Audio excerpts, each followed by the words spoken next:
மக்கள் தொகை அடிப்படையிலான மறுசீரமைப்பு என்பது தமிழ்நாட்டிற்கு மட்டுமல்ல, ஆந்திரா, கர்நாடகா, கேரளா, பஞ்சாப், ஒடிசா, மேற்கு வங்கம், ஹிமாச்சல், உத்தரகண்ட், வடகிழக்கு மாநிலங்களும் பலத்த சேதத்தை ஏற்படுத்த வல்லது என்பதை உணர்ந்து அனைத்து கட்சி கூட்டத்திற்கு ஏற்பாடு செய்திருக்கும் மாண்புமிகு தமிழ்நாடு முதல்வர் திரு மு.க. ஸ்டாலின் அவர்களுக்கும் தமிழ்நாட்டின் பிற கட்சிகளையும் நான் மனதார பாராட்டுகிறேன்.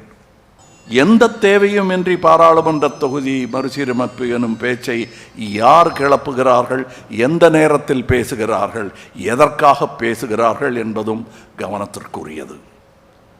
மாநிலங்கள் உரிமைகளில் தலையிடுவதும், வருடாந்திர பட்ஜெட்டில் தேர்தல் வரவிருக்கும் மாநிலங்களுக்கு மட்டுமே அதிக நிதி ஒதுக்குவதும், தமிழ்நாட்டிற்கான நியாயமான நிதி பகிர்வை மறுப்பதும், பேரிடர் காலங்களில் நமது கூக்குரலுக்கு செவி சாய்க்காததும், மும்மொழி கொள்கை எனும் பெயரில் ஹிந்தியை திணிப்பதும், எம் பேச்சை கேட்டால்தான் நிதி தருவேன் எனும் மிரட்டுவதும் ஒரு ஒன்றிய அரசின் செயலாக தெரியவில்லை.